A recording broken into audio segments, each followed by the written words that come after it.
Good afternoon, Rotarians. Good afternoon. All right. Hey, it looks great out here to see so many faces and all these tables filled. It's fantastic to see everyone here today. Welcome to the October 17th meeting of the Rotary Club of Des Moines. I'm Kevin Kassier, your president. Big thank you to John Lewis and Ann McFarland who did the greeting today. We'll have Bob Vedral come up and share a moment of inspiration and lead us in the Pledge of Allegiance and the four-way test, and then we'll have an opportunity to greet each other. So, Mr. Vedral.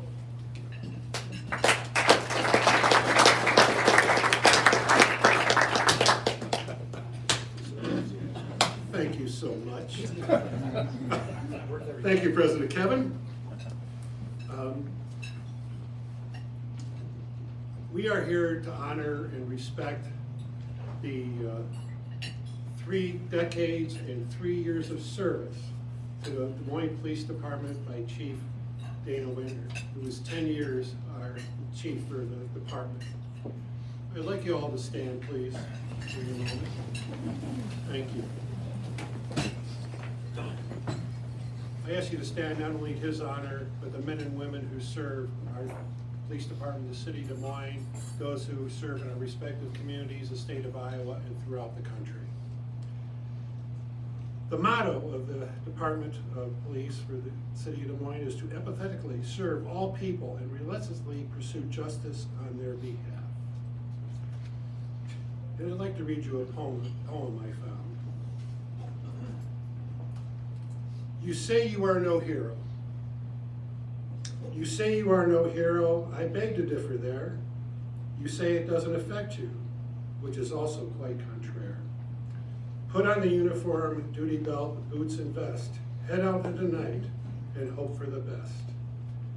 Yes, there are some mundane things officers do, but to say you're no hero just isn't true.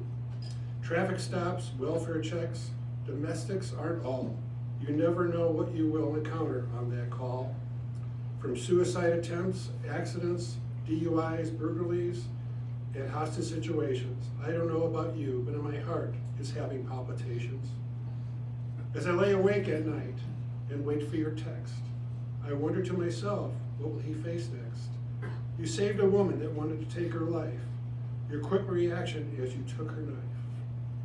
You say you're no hero. I beg to differ there. It's you as a person, not the uniform you wear.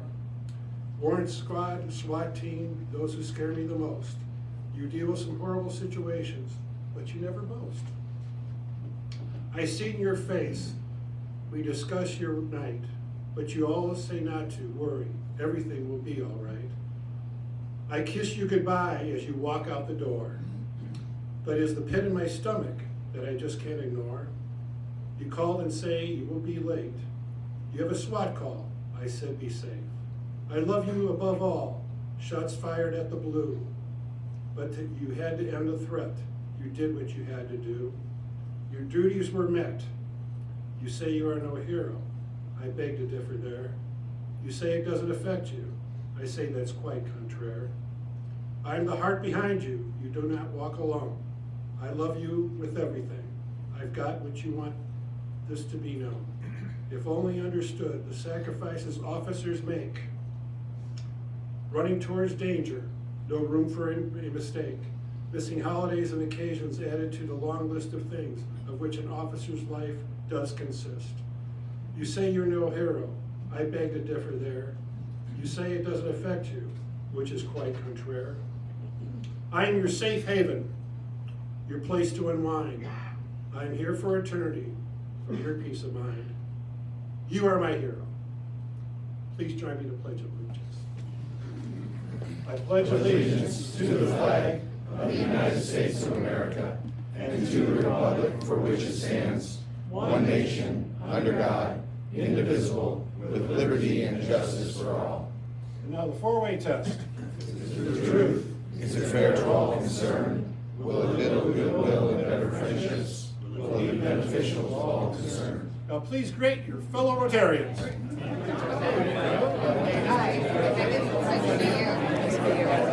Thanks for joining us. job. How are you? All right. All right. How are you?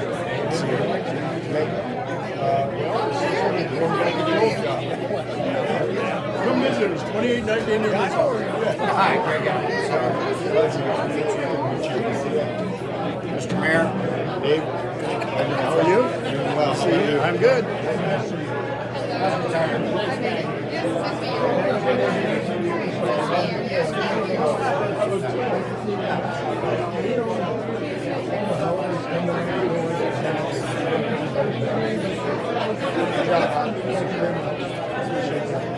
Looking good, though, buddy. Everything going well with you?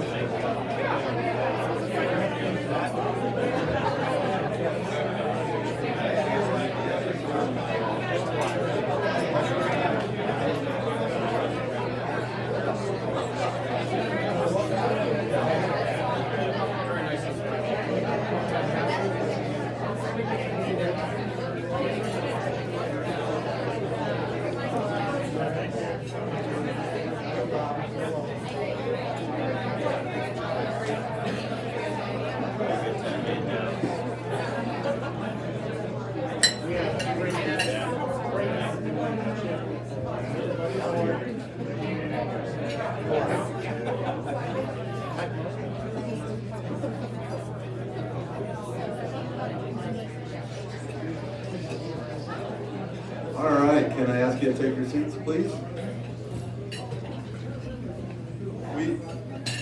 We have several guests, as you can imagine, to recognize here. The way this works is I'll mention your names and ask you to please stand, and then please remain standing, and then we'll recognize the whole group all at once. Okay? So first we have Megan Cruz with Edmonds Elementary, a guest of our club, and we're going to hear from her in a little bit. We have Jeff DeTemple with Janus Fire Systems, a guest of Sean Mullen. We have Tom Trapp, the architect and partner at Hartman Spiller Trapp, guest of Josh Brady. We have Carl Voss, the Des Moines City Council member and spouse of Susan Voss. We have Blake Zacharias, Senior Manager at RSM, a guest of mine hosted by Brian Beckett and Jake Unruh. We have Courtney Crowder, a reporter with the Des Moines Register. And I'd also like to recognize an honorary member and mayor of the City of Des Moines, Connie Boson. Welcome, everybody.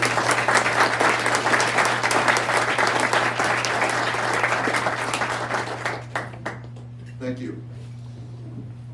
I've been talking to you about our coat drive, so I thought it would be appropriate to share the results. And as I mentioned before, we had a target of 300. We got to 272 coats, so great job, everybody.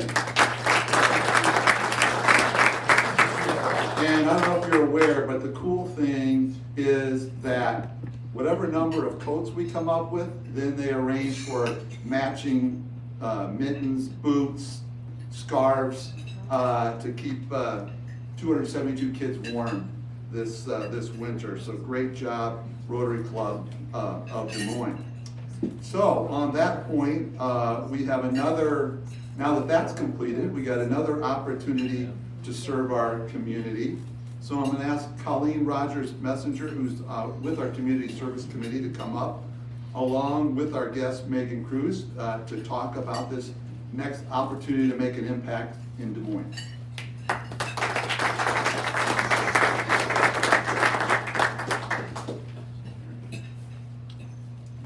Well, good afternoon, everyone.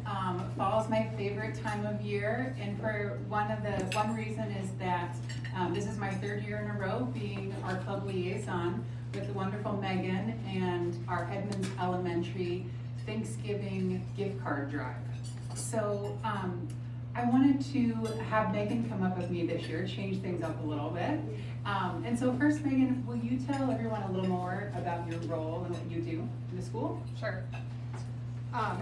Thank you for having me. Thanks for allowing me a chance to wear my cold turkey glasses today. I got to throw those on before next month. But I'm the success case manager at Edmonds Elementary. I'm a school social worker. So I serve all families in the building. I also have a caseload of students that I follow more intensively. But I also work with families just around their basic needs and eliminating those barriers for them to be able to come to school ready to learn. That sounds great. And will you tell us a little more about what you enjoy most about your job? Well, there's a lot. I think the kids are amazing. That's, I think, why we all do what we do at school, is that we like working with the students and their families. But in Edmonds particularly, I've been there for 12 years. And I just really enjoy the diversity. We are rich in diversity and lots of languages, lots of students from different countries. And I learned so much. And so I know that we're supposed to be teaching them, but I have learned so much and broadened my expertise and my horizons just by my interactions with my students and families. That's wonderful to hear. I know that diversity and a sense of being local and global is really important to Rotary. So each year, we ask Rotarians to make a $50 gift for a Fairway gift card. And together, Megan and I collaborate to share a story about a student and family at her school. And for their privacy, we changed their names. So this year, I wanted to ask Megan to tell us a little more about a family that could benefit from our gift card partnership. Yeah. So it's always hard to come up with that one story because if you're familiar with Edmonds at all, we really, everyone could use the support at Edmonds. We're 100% free reduced lunch. We have around our poverty level, I think, is around 95%. But I want to talk about Maria, and she's a newcomer to the country, and she is a single mom. She has two girls, one is 7 and one is 10. And besides being a newcomer and having that language barrier, her youngest daughter is nonverbal and has an autism diagnosis. And so, can you imagine coming to this country and navigating, not speaking the language, and then also having to navigate the healthcare system and all of those needs on top of that? It baffles me just how people do what they do and the resilience that they have and the determination as a parent to make that happen for your child. But her daughter's in our supported learning classroom, and she also receives special busing to school every day and is getting services for her autism diagnosis. And so her family will be one of the recipients of the gift cards this year. Wonderful. And as we talked a little bit about this family, you had a really special story about the sisters. Will you tell us that? So I mentioned her older sister's 10, and because her sister is eligible for busing, for special busing, they gave her the option when they were starting this, okay, you can ride the bus with all of the students, with all your classmates, or you can ride the, special bus with your little sister. And she made it very clear and immediately adamant, I'm riding with my sister because I'm going to make sure she's taken care of. And so that just really warmed my heart that obviously there's, that same sense of family and of support. And so she rides that bus with her sister every day. Very nice. I have to say, my sister and I were not that nice to each other in elementary school. So Megan, will you tell us just a little more about this family receiving this gift card and what it means to them? I mean, traditionally Thanksgiving is a holiday that represents, family and friends. It centers around food and generosity and gratitude. And so your donations are going to support not only Maria, but all sorts of different types of families. And it allows them to purchase food that not only reflects their culture and their background, but it kind of is able to merge into American traditions as well. And so it really gives them that ability to make those choices with dignity. And so we really appreciate all your support. Wonderful. Well, we'll wrap this up by saying we have a goal to raise $5,000. That's 100 gift cards. There's sign-up sheets on your tables. And wouldn't it be great if we could meet that goal today? Just saying. Thank you all. Thank you.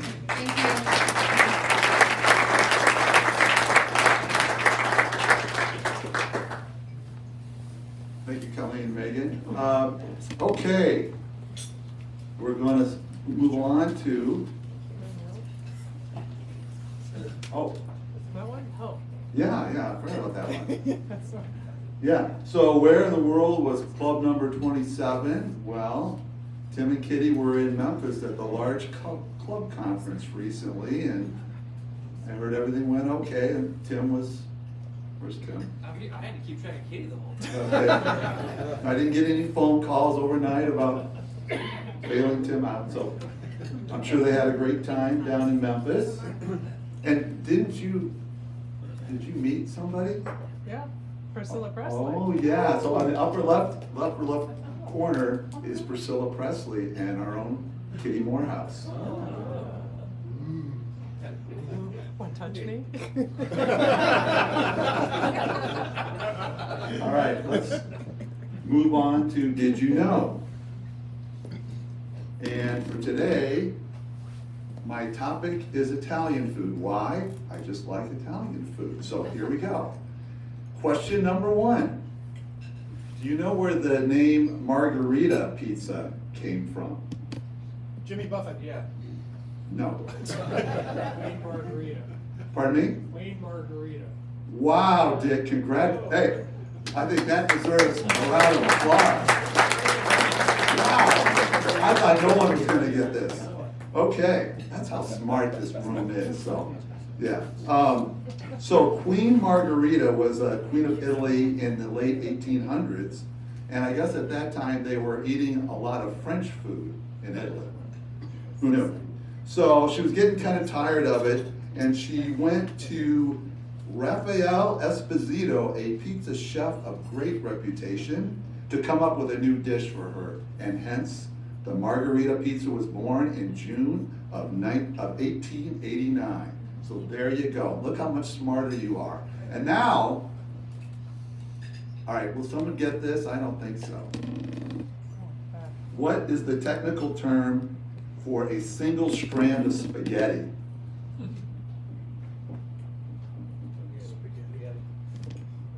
A spaghetto. Spaghetti is plural. So now, next time you have spaghetti, try that out with your spouse or significant other and share how smart you are. A spaghetto. And now we have Skeet doing Rotarians on the floor, laughing.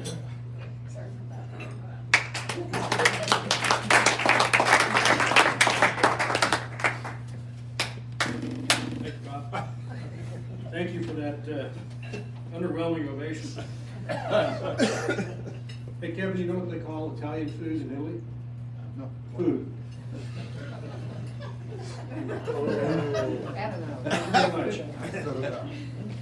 You know, it's great that we get Dana on his last week here, and he's gonna come and talk to us about stuff, but, you know, I met Dana Winger when he was working on one of his most difficult assignments as a Des Moines police officer. And some of you may know this, but he was the one that patrolled the aisles at the Dolls on Ingersoll. So. Okay, you know you're 100% Iowan if you can properly pronounce Madrid, Houghton, Tropula, Nevada, Adel, Ionia, Chilhouette, I didn't pronounce that correctly, and of course Des Moines. Okay, this may end really quickly. Boy, there was a smattering of applause. Okay, let's see. You may know you're 100% Iowan if a tornado warning siren is your signal to go out in the yard and look for the funnel. You're 100% Iowan if your idea of a traffic jam is 10 cars waiting to pass a tractor on the highway. You know you're an Iowan if stores don't have bags, they have sacks. You know you're an Iowan if you've seen people wear bib overalls at a funeral. You also know you're an Iowan if you measure distance in minutes. Really? This is not an easy job. Okay, we'll close with this. You know you're an Iowan if you've heard the following conversation. Thank you, Doug, you're next week. You going to the fair? Yeah, when? East Side night. Okay, thank you.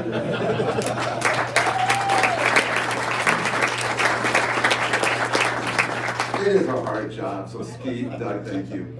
And now another honorary member of our club, former Mayor Frank County, to introduce our speaker today. Frank?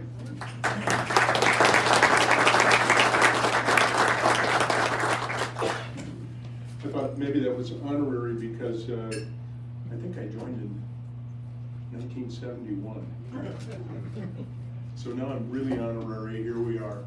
But I've got to tell you, I'm proud to have been asked to introduce Dana. I remember in 2014 when Judy Bradshaw said that she was leaving and we needed to go out and start a search, and we had a lot of great candidates. I mean, really, they came not only from around the country, but in the region and locally. And but I tell you, when we got down to interviewing, there was one that stood out. And it wasn't just because he came from Wesley, Iowa, or to me, it was very special because I discovered he'd been a lifeguard. And having been a swimmer, you know, I thought that was special, and he could save lives in a wide variety of ways. But I'll tell you, he spoke to us in ways that showed that he really connected to our community in so many different ways, and in all the jobs he had been attached to almost every department in the Des Moines Police Department. And here's a guy that had been there for quite a long time. We chose Dana to be our chief. And I'll tell you, I really respect him for the work that he did. Because for me, being mayor at the time, it was sort of a interesting time. You know, we went through 2016, right after, you know, a year after he said I do to the city, we had 3 deaths on the police force. One almost an assassination out on Merle Hay Road. And then we had 2 died in a head-on car crash right out on I-80. And it really caused us all to think about who we are and what we are and where we are and how things work and how times were changing. Then we can go quickly through a lot of other time, but Dana and I were laughing kind of the other day, remembering in 2018, and when we had a little bit of rain in Des Moines, and certain parts of it got about 10 inches in about 4 hours. And so there was flooding. And Dana and his team and all of our first responders were out going house to house, especially some of these areas that were flooding, all the way out from Merle Hay Mall almost, in areas where people had been carried away, all the way over to the east side, and looking at what was going on. They were actually going to people's houses, knocking on the door. They had come in a boat, and the people had come and said, what's going on? I said, well, you need to leave. I said, oh, why? Well, there's gonna be flooding. Well, we'll just get a car. No, your car's underwater. We're here in a boat to pick you up. You need to come now. Those were the kind of times that happened. And then, of course, in 2020, we had COVID, and everybody was worried about disease and that sort of thing. And then we had the horrible incident up in Minneapolis with George Floyd and the protests that happened. It threw us into a new era. But I'll tell you, Dana was out there. I remember one night I was walking with him, as we did many nights during that summer, and there was a crowd of people screaming at police, and Dana and I were in civilian clothes, but we were right there, and a guy was yelling and screaming that, where's the chief of police? He's not out here, he doesn't care about this. And the mayor, he didn't care either. And here we are standing about 10 foot from this guy, and he had no idea who we were, and it was obvious also that these were not locals. These were people from out of town. And we saw it, and I know that Connie and our other council members got to see the protests going around the neighborhoods and going to council members' yards. And I had about 1,000 people in my front yard. And we went out, we addressed them, talked to them about their problems, and went on without incident. But we also knew that there were some people that were trying to disrupt that event and were carrying bricks in backpacks that they had loaded down in the old dolls that talking about it, and we had some information. But Dana has done a wonderful job through thick and thin, for good times, tough times, but times are changing. And he's been a guy that's been able to understand that, continue to work with the community, work with the private sector, including body cameras, getting those out there and getting private donations. And every one of our police officers now wears a body camera, although I see that Dana doesn't have one on right now, but I'll tell you, he has done a fabulous job. And with that, please, let me bring up Chief of Police of Des Moines, Iowa, Dana Winger.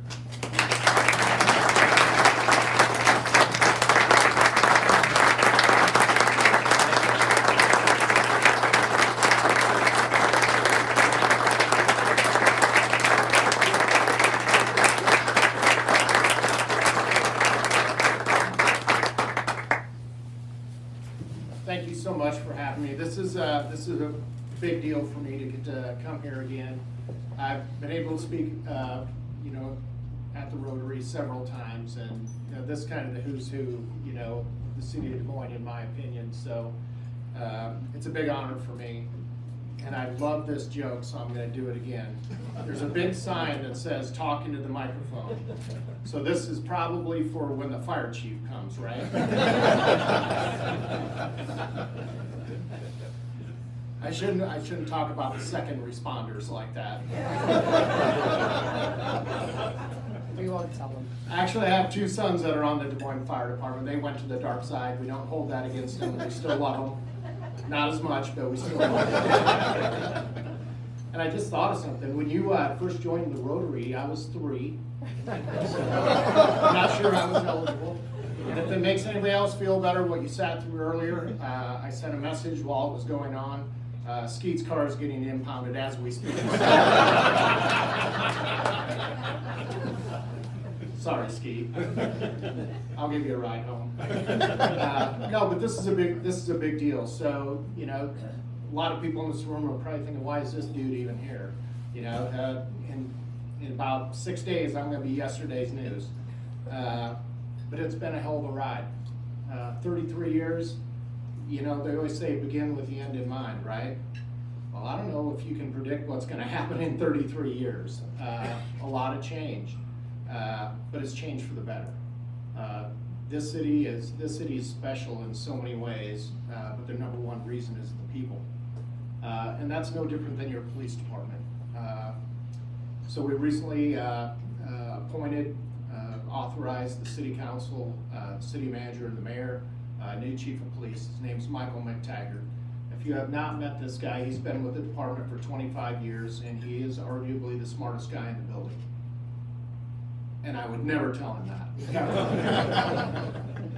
No, but that police department's in such great hands. And so you look at Michael McTaggart, and then you look, at the ranks below him, some of those command ranks, and you look at the men and women that are making their move through those ranks, the lieutenants, the captains, and you'll see, just an abundance of talent, super smart people, dedicated to the mission, committed to Des Moines, to keep this city on that award-winning track.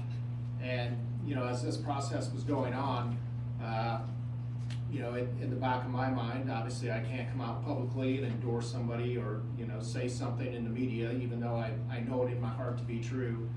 But the best candidate was right there in the building. And if you look 5 years down the road, 10 years down the road, 20 years down the road, the city leaders that are in their positions at that time are gonna find that same thing happening. That building, that police department those four walls are chock full of talent, and the best person for the job is gonna be in those same four walls for decades to come. So they're in great hands. But why is that? Because Des Moines is different. Des Moines is special. You know, I saw Greg Edwards. You know, I can't. Where's he at? He's really hard to see. I mean, just the stuff that comes to Des Moines, the businesses that are in Des Moines, the events that we have, the people, the interactions. And Des Moines is different for another reason, and it's because of the people in this room. Is whenever there's a gap, regardless of what it is, it could be a police issue, it could be a social issue, it could be a school need, somebody always steps in that gap, every single time. And it's amazing to watch. You know, I can pick up the phone today if I need something, and I know somebody will answer that call, and I know somebody will lend a helping hand.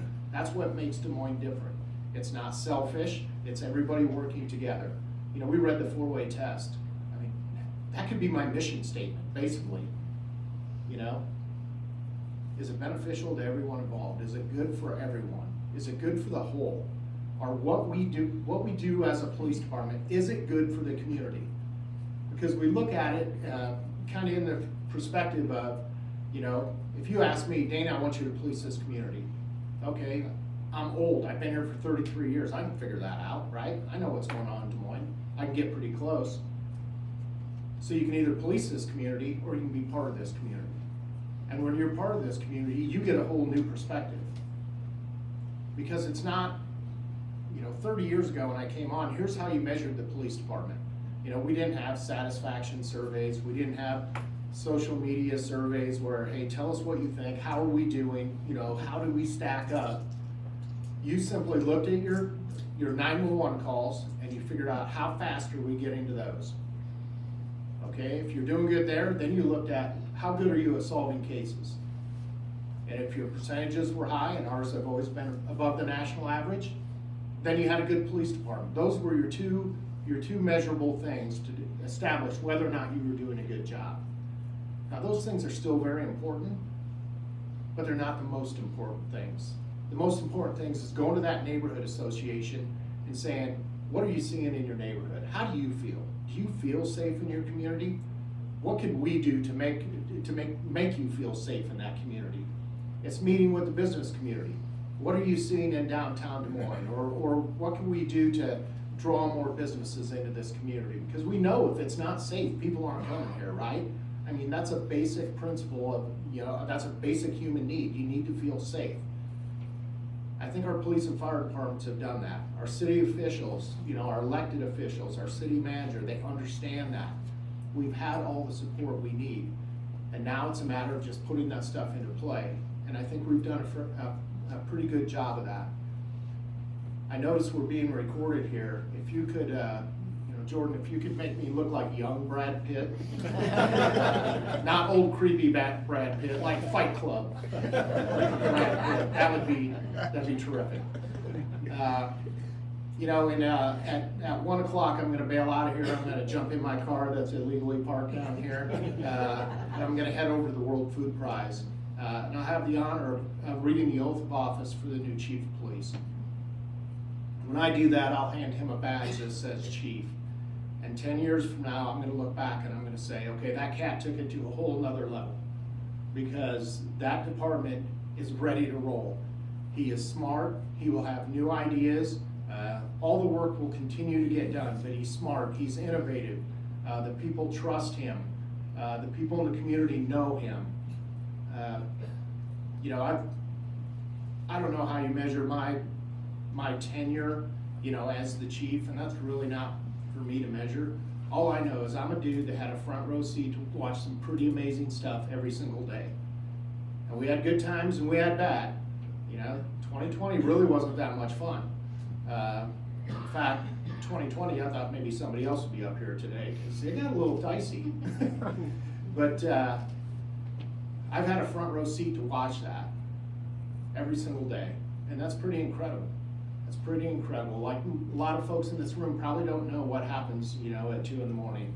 You know, I do. But it's not the person sitting in the chief's office that makes this go. It's the people at the line level. It's the men and women that put that uniform on every day and hit the street. It's those detectives that get called at 3 in the morning, and we put a ton of pressure on to solve that crime, solve that homicide. Because this is Des Moines. We don't put them on the shelf. We solve them and we hold people accountable. One of the best in the nation. But that's where the work is done. That's what's important in our building. It's not your rank, it's not your title, it's not the cool bars on your collar or the stripes on your sleeve, it's the line level. Because if I walk out of here today and get hit by a bus, that place doesn't miss a beat.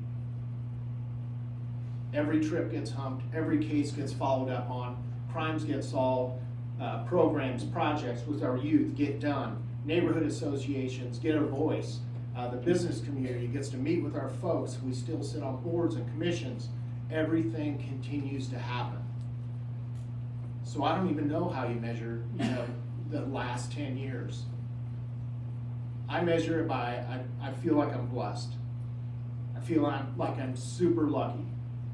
The mayor mentioned it. Wesley, Iowa, it's hard to describe. Turn north and drive 2 hours and there you are.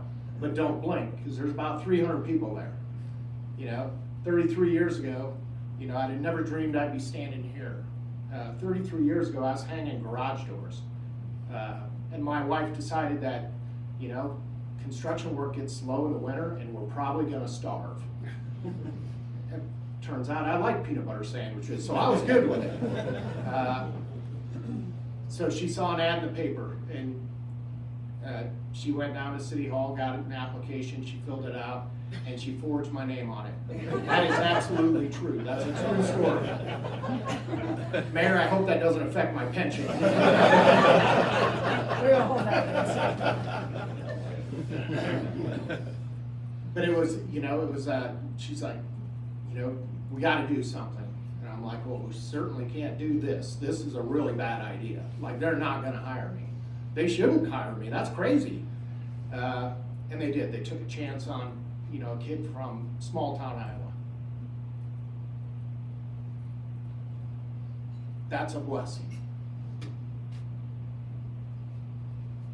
So I stand here before you, not only proud to have served, but proud of our city. Proud of what you do to make this city great.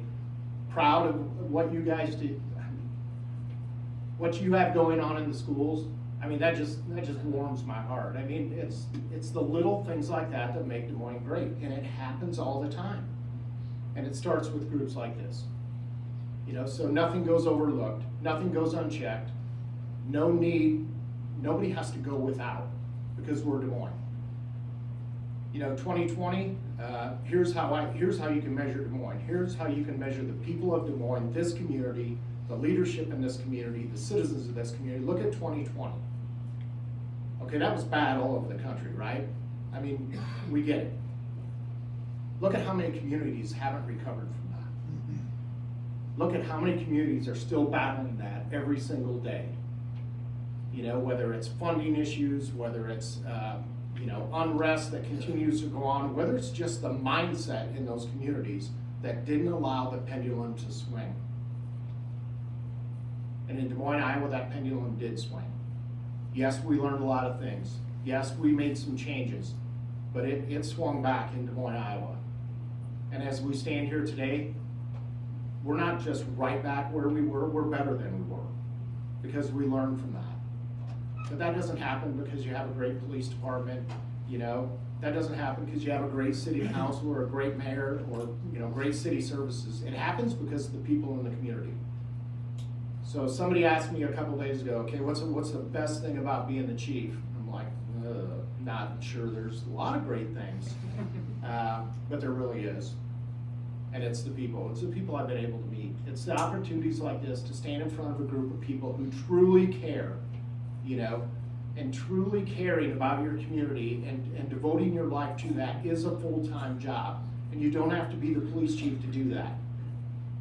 Truly caring is hard work. But that's what Des Moines is all about. That's why we're different. We're, number one in the country for pretty much everything, right? You know, put us on that list, because we deserve to be on that list. I've been a small part of that, and I'm humbled to have been a small part of that. There's folks in this room that have been doing it for decades, stepping in those gaps, making sure that when they travel out of town, and we've all done it, you come back to Des Moines and you think, we are so far ahead of the game. We are so much better in Des Moines. And then you gotta be careful who you tell, because you don't want them coming here. But that's what Des Moines is all about. Every time I see a new award, every time I see us on a new list, I just laugh. I'm like, we are the best kept secret, and it's all because of the people. Your police department is committed. What you're gonna see in a transition, it won't even make a wave in the pond. And then you give Mike McTaggart, you give him a couple months to get his feet on the ground, and then you watch and see what comes. Because he's a smart dude with a ton of talent around him, and he's ready to roll.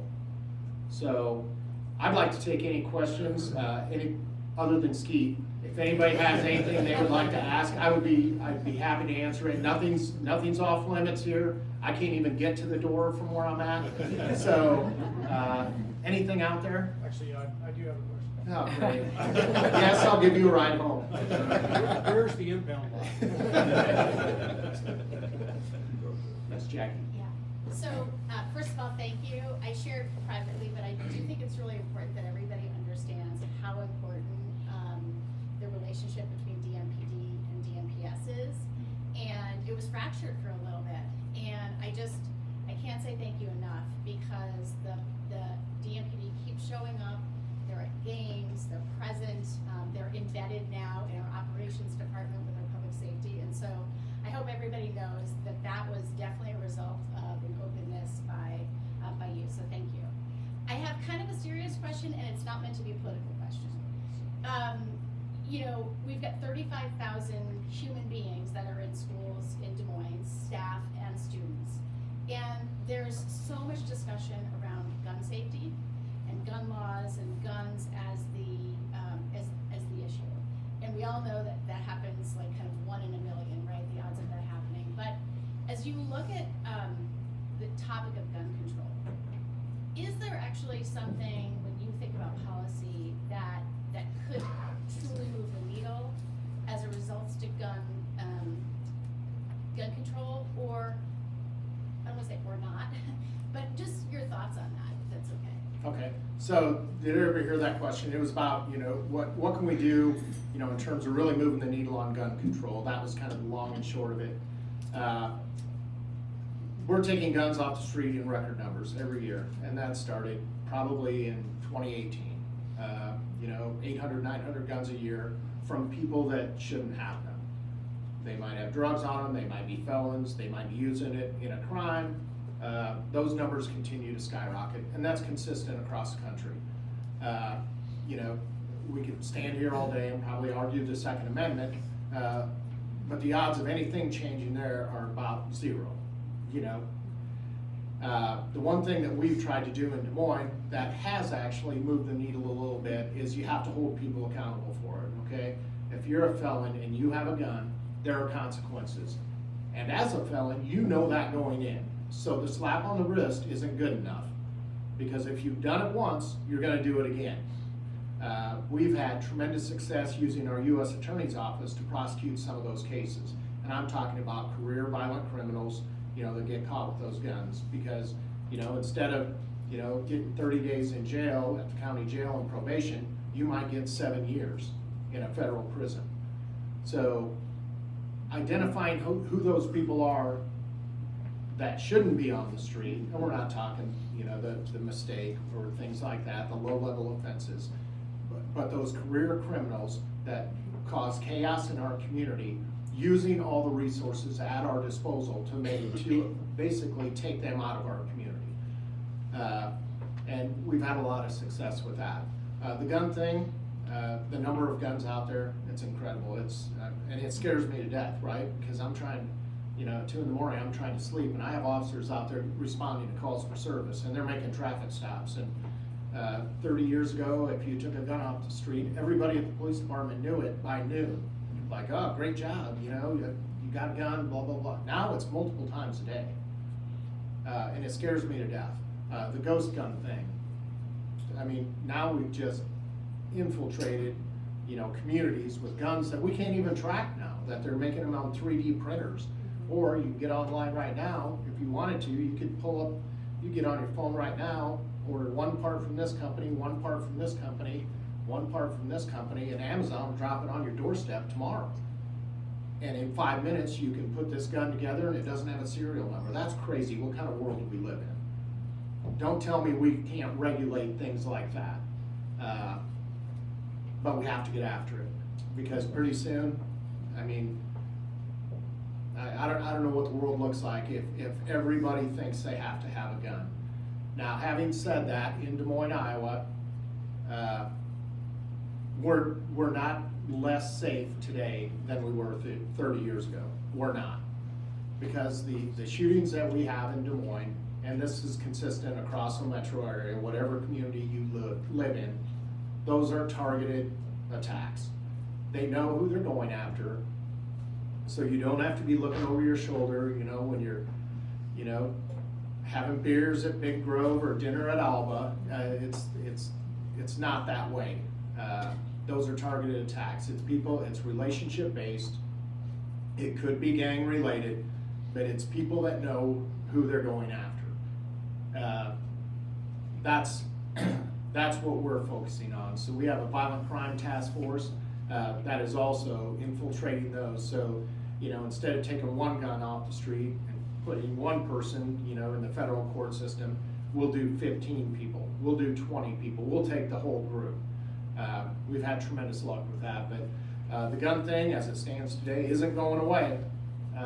It's something our folks have to deal with, and it scares me to death, because we just had 2 officers get shot, you know, a little over a month ago. I mean, those are the calls I don't want in the middle of the night anymore. I kind of joke, people say, what are you gonna do on your last day? I said, well, I'm gonna walk out the front steps, I'm gonna take this cell phone, I'm gonna throw it right in that river. And then I'm like, oh crap, my banking app's on that phone.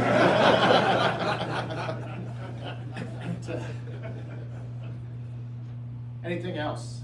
Yes, sir. Just curious, ideas, your hopes for in retirement, do you plan to stay in the community or stay involved? Everybody deserves a break, but just curious of your thoughts. Yeah, we're gonna start, so we got a list of things going. The first one is get like a full night's sleep. So I'm gonna try that on for size, see how that works. My wife's gonna continue to work for a few months. She also works at a business. She works at Newman Brothers here in Des Moines. She's been there for 35 years, which is kind of funny. We've each only had like one real job, which is unheard of in this day and age, but we're not going anywhere. Our kids are here, like I said, our 2 boys are second responders. Our daughter works at the principal. We got a couple grandkids, twin boys coming in December, so yeah, we're not going anywhere. This is home. We've been here for so long. We've invested so much time and effort into, Des Moines and Central Iowa. We're not going anywhere. I'm gonna get back in the game somewhere. It will not be 480 people in a 24/7 operation. It won't be that, but there's meaningful work out there, I think. I got a little gas in the tank. I think I know a little bit about Des Moines. Something will pop up where I'll say, you know what, here, I can step in here and make a difference. Yeah, we're not going anywhere. We'll see what the future holds, but yeah, I gotta stay in the game somehow. But I'm looking forward to see what those opportunities will be. Yes, sir. Just a quick, easy one for you. You probably know the statistic, I hope you do. How did you move the needle, as you said, with regards to diversity of our police force? Yeah, so the question was, how did you move the needle, if you did, with the diversity within the police force? And that's a challenge across the country. Everybody, in a perfect world, your police department, the diversity within it would mirror what your community makeup is. It's really hard to do, and I'm not sure anybody's got there, across the country. But when I first became chief, I think it was, I don't know if it was the first or second year I was chief, I was at the Des Moines Partnership Dinner, actually. And sitting there, you know, we don't have the budget to have a table at that event, but my wife's company, turns out they do. So I got to go as a guest. But I was sitting there and I watched that, and they gave out awards, and one of them was minority recruiting and retention. And it was, can't remember, it was medium or small business, and it was Bankers Trust. And then the large business award in the same category was Wells Fargo. So, you know, this on a Friday night or Saturday night, I can't remember. That Monday morning I got to work, and I reached out to Suku Radia, who was the CEO of Bankers Trust at the time. I'm like, dude, can I somehow connect with your HR people? Like, I want to pick their brain. He's like, absolutely, Dana, here's who you call. I called Wells Fargo, just cold called, and they put me in touch with a guy named Phil Hall, who worked in their HR. And I met with both of them. I'm like, what are we missing? What are you doing that we're not doing? And so we explained kind of our recruiting strategy, and they both kind of laughed at me, and they're like, dude, why are you going to Kansas City trying to find police officers? He's like, you got to recruit homegrown talent. He's like, get in the high schools, you know, get in the community college, go to Simpson, go to Grandview. You know, some of those kids, DMAC, those kids go to school, come out with a degree, and they don't ever work in that field. He's like, recruit homegrown talent and start young. So with that, we expanded our Explorer Post, which is kids 14 to 18. We expanded that. That went from like 12 young people in our community to 75. And then we expanded our cadet program, which we can bring in 18-year-olds. They don't do police work per se, but they do work around the building with the hopes of we get a snapshot of how good a worker they are, and they eventually cycle in and go through our police academy, and we've had tremendous success with that. The other thing that we started with our female officers is we signed up on a national initiative called 30 by 30, with the goal to have 30% of your workforce be female by the year 3030. And it comes with tips, tricks, recruiting, marketing, all those kinds of things. And now, we go to those schools, go to those colleges. Our female officers and recruiters go there, and they talk to the volleyball team. They talk to the softball team, and they talk to, hey, we've made a life of this. We've made a great career of this. If you're looking for meaningful work where you can make a difference, this is the place for you. So we're making progress. We don't mirror our community, and I'm not sure that that's a realistic goal. But the closer we can get, the better off we'll be. But it kind of all starts with that homegrown talent. If you can hire a kid from Des Moines that knows Des Moines, loves Des Moines, knows the people of Des Moines, knows his way around, the world is his oyster. That's that eliminates the learning curve.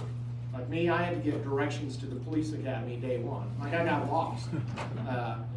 That homegrown talent, there's a lot to be said for that. Right now, over the last 5 years, our best recruiting grounds have been Hoover High School. So yes, that's a constant goal. That's always going to be on our radar, that diversity in hiring and that retention, because I'm not recruiting against West Des Moines or competing against Pleasant Hill to find a good, solid, diverse workforce. I'm competing against Wells Fargo, Bankers Trust, EMC, Wellmark. I'm competing against a very vibrant business community that's looking for the same thing. So we have to sell this career, and we're getting better at it.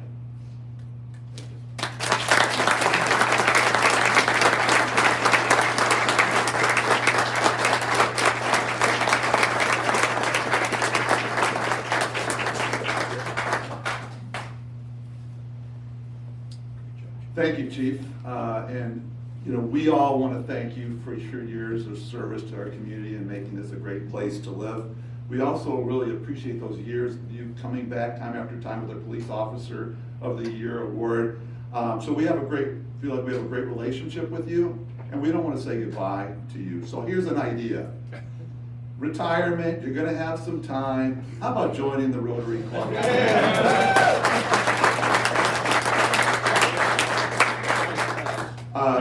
Okay, I'm going to make this really quick because I know I let that go long, but I wanted to give the Chief his time. So remember our upcoming meetings. We've got Gary Palmer here next week. The week after, we are not here, so don't come here. We'll be at the Boy Scouts of America location on 63rd and Park, and we'll have Jamie Fitzgerald, the Polk County Auditor. And then we're back November 7th with the Medical Director of the VA, Lisa Kearns. Also on your calendars, please put on your calendars, October 29th at Freedom Blend Coffee. Our own Matt Busick will tell his very inspirational story. And then November 12th, we'll have Tanya Wenzel tell her story as executive of EMC Insurance. Thank you to all the many guests today. Appreciate having you. Thank you for our entire club for making the Rotary Club of Des Moines such a vibrant and impactful organization. We are adjourned. Okay, cool.